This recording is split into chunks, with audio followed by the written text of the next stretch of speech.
وَتَزَوَّدُوا فَإِنَّ خَيْرَ الزَّادِ التَّقْوَىٰ، تیاری کرو اپنی، یہاں سے توشہ لے لو، کرایہ اپنا لے لو، یہ نہیں ہے کہ اللہ کے بھروسے پر جا رہے ہیں جیب خالی ہے، مشکل سے قرضہ کر کے اب خرچہ نہیں ہے اس کے پاس، وہاں پر جا کر کے حاجیوں سے بھیک مانگتا بھئی اللہ مارا ڈے مائے بابو ڈے خدا کی راہ میں، دے دے اللہ کی راہ میں، اس کی اجازت نہیں ہے۔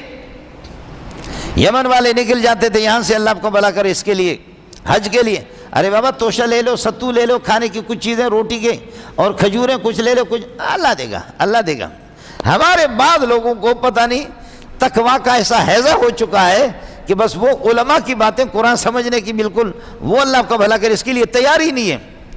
وَتَزَوَّدُوا، توشہ اپنے ساتھ لے لو، توشے کی تیاری کر دو۔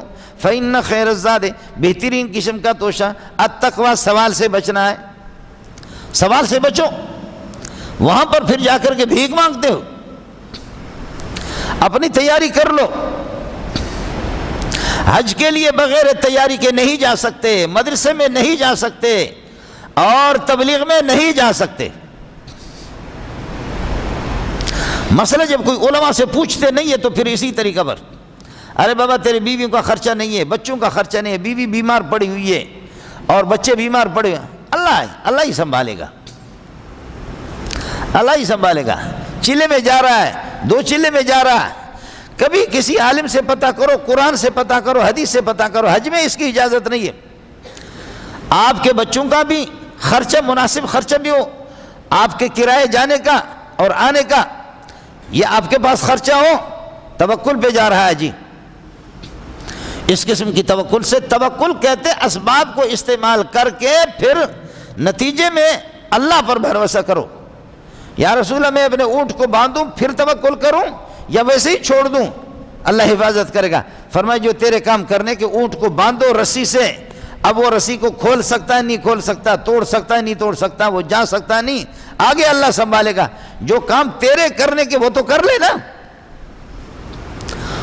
توکل کا یہی معنی ہے۔ ایک آدمی رو رہا ہے 2.5 سال 3 سال، اللہ مجھے بچہ دے دے، بچہ دے دے، بچہ دے دے، بچہ دے دے، رو رہا ہے، فرشتہ آ گیا کہ کیا بغیرت پہلے شادی تو کر لے پھر بچہ کہاں سے آئے گا؟ جو کام تیرے کرنے کے وہ تو کر لیں۔ ایسے بچہ مانگتا ہے جی، یا اللہ بچہ دے دے، بچہ دے دے۔ وَتَزَوَّدُوا فَإِنَّ خَيْرَ الزَّادِ التَّقْوَىٰ، توشہ لے لو، یمن والوں کی طرح نہ ہو جاؤ کہ نحن المتوکلون، ہم توکل کرنے والے لوگ ہیں، خالی ہاتھ وہاں کھانے پینے کے لیے بھی کچھ بھی نہیں، حاجیوں سے بھیک مانگو۔ السوال ذل، یہ بہت بڑی ذلت ہے، اس کی اجازت نہیں ہے۔ حج پہ خدا کی بارگاہ میں آپ ذلیل ہوں، عوام کے سامنے ذلیل نہ ہوں، خدا کے سامنے ذلیل ہوں۔ آپ نے کپڑے اتار دیے، احرام کے کپڑے باندھے، مکے میں بھی اس میں منی میں بھی ذلیل ہو کر کے لبیک لبیک اللہم لبیک، مزدلفہ میں بھی جا رہے ہیں، عرفات کے اندر بھی جا رہے ہیں، یہی ذلت اللہ کے سامنے یہی کافی ہے۔ بندوں کے سامنے بھیک مانگے، ایک سے بھیک مانگے، اس طرح نہ کرو۔ وَتَزَوَّدُوا، توشہ لے کر کے چلو۔ فَإِنَّ خَيْرَ الزَّادِ، بہترین قسم کا توشہ التقویٰ، سوال سے بچنا ہے۔ یا اولی الالباب، اگر تمہارے پاس عقل ہے، اگر ہے تمہارے پاس عقل نہیں، گدھے کا سر بڑا ہوتا ہے لیکن اس میں لب جو ہوتا ہے نا، مغز بہت کم ہوتا ہے۔ گدھے کا سر آپ نے دیکھا ہے، میرے اور آپ کے اگر 3 سر مل جائیں تو گدھے کے 1 سر کے برابر نہیں ہوں گے۔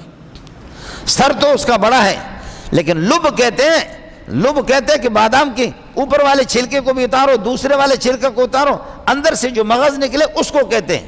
کبھی سر بڑا ہوتا ہے لیکن مغز نہیں ہوتا، لب نہیں ہوتا، مغز نہیں ہوتا، خر دماغ، بے عقل، جاہل۔